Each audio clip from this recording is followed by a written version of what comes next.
చాలామందికి తెలియదు. మనకు తెలియకుండా can you imagine how many brands you must be watching everyday? 20 to 30. Do you believe 600 brands you will get My exposed? goodness. I'm not talking only social media, mobile కాదు. 600 brand. ఇప్పుడు మనం మాట్లాడుతున్నాం mic ఏంటి brand? Or something. నీ watch brand ఏది? Yes, Diesel.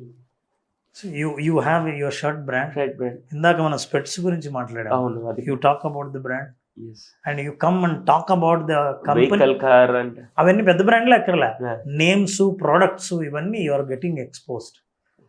Mind ఏం చేస్తుందంటే నీ ప్రయారిటీస్ని బట్టి యూ విల్ గెట్ అట్రాక్టెడ్. ఒకప్పుడు సోషల్ మీడియా లేనప్పుడు నీకు కనిపించే బ్రాండ్స్ కంటే ఇప్పుడు ఏంటంటే 10 ఇంతలు పెరిగాయి. అవును. ఇప్పుడు ఏం చేస్తావు, ఏఐ ఏం చేస్తుందంటే అసలు ఆశ్చర్యపోతాం. మనం ఇంట్లో స్పీకర్ ఫోన్ పెట్టేసి ఇది గూగుల్ ఏఐ నొక్కి క్వశ్చన్ అడిగితే ఆన్సర్ చెప్తుంది. సాంగ్ అంటే ఓకే ఇక్కడ నుంచి చెప్పి ఏ గూగుల్ అని Alexa and Siri అంటే ఇచ్చేస్తుంది. సిరి అని అంటే నీకు అన్ని ఆన్సర్ చేస్తుంది.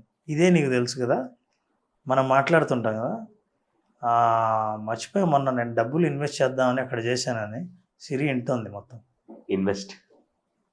ఇన్వెస్ట్ మనీ ఏ బ్యాంక్ అయితే మంచిదని. తమాషా అంటే 5 నిమిషాల తర్వాత నువ్వు ఫోన్ ఆన్ చేస్తే ఐసిఐసిఐ బ్యాంక్ అడ్వర్టైజ్మెంట్ వస్తుంది. అరే నేను అనుకున్నా అని ఓపెన్ చేస్తావు. కావాల్సింది మాకు అదే అయిపోయింది. అంటే నీకు తెలియకుండా నువ్వు హుక్ అయ్యేదానికి నువ్వు ఒక వలలో ఉన్నావని నీకు తెలియదు. True. So this is how it impacts. కాబట్టి ఇది తెలుసుకుంటే పిల్లలు, తల్లిదండ్రులు కానీ you track it how they are using it. You update yourself, educate them, give them a choice, let them choose what they want to become, let them do that. And always give information, not the controlling guidance. Give information. ఏంటి sir difference ఏంటి ఇన్ఫర్మేషన్కి controlling గైడెన్స్కి? సి data ఇస్తే information. Okay. Controlling ఏంటంటే నేను అనుకున్నట్టు నువ్వు వెళ్ళడం కంట్రోల్.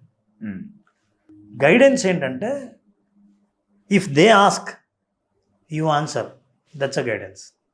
నేను అడక్కముందే నువ్వే వచ్చి సలహా ఇవ్వద్దు. Okay. So this is again advice, free advice. So ఈ డిఫరెన్సెస్ మీకు తెలిసినప్పుడు పిల్లల్ని ఎంపవర్ చేసేది ఎప్పుడంటే నేను తీసుకునే డెసిషన్ కరెక్ట్ అయి ఉంటుంది, ఇది మా పేరెంట్స్ కూడా కన్ఫర్మ్ చేశారు, ఐఎమ్ వెరీ కాన్ఫిడెంట్ అని పిల్లలు అట్లా ముందుకెళ్తే అద్భుతాలు సాధిస్తారు. హయ్యెస్ట్ పొటెన్షియల్ వాళ్ళకు ఉంటుంది. ఆ పొటెన్షియల్ని యూజ్ చేస్తే మీరు అసలు ఆ క్రెడిట్ అంతా పిల్లలు తల్లిదండ్రులకి ఇస్తారు. True true. చెడిపోయినా అదే తల్లిదండ్రులకే ఇస్తారు, అది మీ ఇష్టం. సో నేను ఎక్కువ ఇదే చేస్తుంటా. ఒక చిన్న యాక్టివిటీ చేద్దాం. Sure sir. So excited. చేతులు ఇట్లా పెట్టారు. నేను ఊరికే 5 కౌంట్ చేస్తాను. చూస్తున్న వాళ్ళు కూడా తల్లిదండ్రులు అందరూ ఇట్లాగే ట్రై చేయొచ్చు. మన వాళ్ళు ఎవరైనా సరే ఇలా పెట్టండి. నేను 5 కౌంట్ చేస్తాను. 5 అంటేనే కొట్టండి. ఓకే. Simple instruction. అర్థమైందిగా? No question. I will count 1 to 5. When I say 5 you have to clap. Ready? 1 2. Doubts ఏం లేవుగా? లేదు సార్. 5 ఒక్కసారి కొడితే సరిపోతుంది. ఇప్పుడు ఒక్కసారి. రెడీ? 1 2 3 4 5. వెయిట్ చేసావు కదా.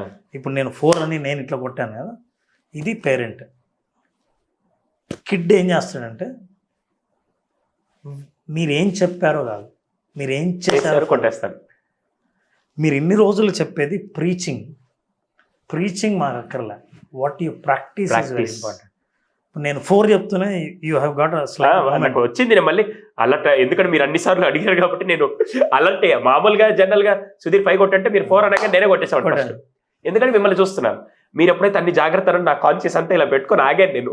అంటే అన్నిసార్లు నేను ఏం చేయాలో చెప్పినా నేను ఏం చేస్తానో అది చేస్తావు తప్ప నేను ఏం చెప్తానో అది చేయదు. Exactly. Practice what you practice, not what you preach. True. This is the fact of parenting. కానీ ఇందాక మీరు మాట్లాడుతున్నప్పుడు పిల్లలు మామూలుగా వాళ్ళ కమ్యూనికేషన్ వాళ్ళు చేయట్లేదు, వాళ్ళ దగ్గరికి రావట్లేదు. అసలు యాక్చువల్గా చెప్పాలంటే ఇప్పుడు పిల్లలకి పేరెంట్స్కి అసలు రిలేషన్షిప్పే చాలా డిస్టెన్స్ వ్యాస్ట్లో ఉంది సార్. అంతెందుకు ఒక 2వ క్లాస్ కుర్రాడు వచ్చి ఏదైనా చెప్తుంటే అమ్మా నాకంతా తెలుసు ఉండు అని చెప్పి అంటుంటే వీళ్ళకి ఎక్కడి నుంచో గుండెల్లో గుణపాలు గుచ్చేసినట్టు. అంతే కదా సార్. ఇప్పుడు ఎవరన్నా చిన్న ఆఫీస్లో ఉండే ఒక చిన్న వర్కర్ వచ్చి ఏదైనా చెప్తేనే బాస్కి నువ్వు నాకు చెప్పేవాడా అని మనం హ్యూమన్ ఈగో ఉంటుంది కదా. ఇక్కడ కూడా పిల్లలు ఏదన్నా ఎందుకు అలా చెప్తారో పక్కన పెట్టాడు, వాడొచ్చి ఏంటి ఎదురు సమాధానం చెప్తాడు అసలు అని చెప్పి అసలు ఆ రిలేషన్ పిల్లలకి పేరెంట్స్కి రిలేషన్ చాలా గ్యాప్ వచ్చినట్టు కనపడుతుంది సార్. ఏంటి అసలు? మీరు ఎవరి ఇంటికైనా పిల్లలు ఉన్న ఇంటికి వెళ్ళండి, ఎన్నాళ్ళు అయిందో నీ ఈ అనుభవం ఎదురయ్యింది సుధీర్. పిలిచి అంకుల్ రండి కూర్చోండి, నాన్న లోపల ఉన్నాడు, మంచినీళ్ళు తాగుతారా అంటే ఇప్పుడు నేను గూగుల్ ఎతకాలి సార్ దాని గురించి అయితే. లేదు లేదు. సో పిల్లలు ఏ ఇంటికి పోయినా ఇట్లా కనిపిస్తారు, తలెత్తి అంకుల డాడీ అంటాడు. నువ్వు ఎట్టున్నా పర్లేదు, పిలిస్తే మీరు అటెండ్ కావాల్సిందే. ఇతను ఎవరు ఏమవుతాడో తెలియదు. ఈ మధ్య నేను ఒక ట్రెండ్ చూశాను, అంటే రిలేషన్షిప్ అన్నాం కదా, మ్యారేజ్ వెళ్ళి ఇట్రా ఇట్రా ఎప్పుడు అట్లా ఇట్రా, ఎవరు తెలుసా, చిన్నత్త. నేను చెప్తున్నానే చిన్నత్త అంటే ఎప్పుడు చెప్పావు అంటాడు. నా పరువు తీసావు నువ్వు. ఈయన మేనమావ, మావ అని అంటానే ఆయన పెద్ద మావ, ఈయన చిన్న మావ. వీళ్ళందరినీ పరిచయం చేస్తే వీడికి అసలు కాన్సన్ట్రేషన్ ఉండదు, ఇంట్రెస్ట్ లేదు. చూసా ఆయన అంటాడు. ఇప్పుడు ఏంటంటే నలుగురిలో మాట్లాడే కాన్ఫిడెన్స్ వాళ్ళకి ఎందుకు ఉంటుందంటే ఆ అనుభవం లేదు. వాళ్ళతో మాట్లాడిన కమ్యూనికేషన్ అంతా మొబైల్ ద్వారా మాట్లాడిన కమ్యూనికేషన్ నేరుగా లేదు. తల్లిదండ్రులు ఇది ఫెసిలిటేట్ చేయకుండా ఇప్పుడున్న సిటీ లైఫ్లో బంధువులు వచ్చి ఇంట్లో ఉండడం, మనం బంధువుల ఇంటికి వెళ్ళడం, పండగకి అందరు కలవడం, ఇవన్నీ రేర్ సిచ్యువేషన్స్, అసలు కుదిరే పనే లేదు. ఇలాంటప్పుడు సోషలైజింగ్, పిల్లల్ని సోషలైజ్ చేయడం, సోషల్ యాంగ్జైటీ నుంచి తప్పించడం అనేది చాలా కష్టం. అందుకే పేరెంట్స్ ఏం చేయాలంటే అప్పుడప్పుడు పిల్లల్ని you need to get expose to the society. బంధువుల్లో కానీ లేదా ఫ్రెండ్స్తో కానీ ఎలా పలకరించాలి ఇలాంటివన్నీ. నేను ఒక క్లాసు చాలా తీసుకుంటే చాలామంది చాలా సింపుల్ అని అనుకున్నారు, అయిపోయిన తర్వాత సార్ ఇది ఇంత ఇంపార్టెంట్ అని తెలియదు అని అనుకున్నాను. యాక్చువల్ నేను స్టార్ట్ చేసినప్పుడు కూడా సింపుల్ ఏంటి స్టార్ట్ చేశాను. ఎలా డైనింగ్ టేబుల్ మీద ఎలా కూర్చోవాలి, కూర్చున్నప్పుడు మీరు ఏం చేయాలి, ఏ తప్పులు చేయకూడదు, మాట్లాడుతున్నప్పుడు ఫాలో అవ్వాల్సిన ఎటికెట్స్ ఏంటి, ఇట్లాంటివన్నీ చెప్పినప్పుడు వాళ్ళు 50% పాటించినా సరే హలో హౌ ఆర్ యూ అని షేక్ హ్యాండ్ ఇస్తూనే నీ కాన్ఫిడెన్స్ లెవెల్ ఏంటో అర్థమవుతుంది. వీళ్ళు ఇట్లా ధైర్యంగా మాట్లాడినప్పుడు ఇంటర్వ్యూలో ఎట్లా గెలుస్తారు? లేదు సార్, జరగదు. ప్రాజెక్టుని మీరు ప్రజెంటేషన్ ఇమ్మంటారు తల్లిదండ్రులు, వాళ్ళు ఎలా ఇవ్వగలుగుతారు? సో ఆ రిలేషన్షిప్ ఇంట్లోనే స్టార్ట్ అవ్వాలి. ఇంట్లో స్టార్ట్ అవ్వాలనంటే ప్లీజ్ టీచ్ దెమ్.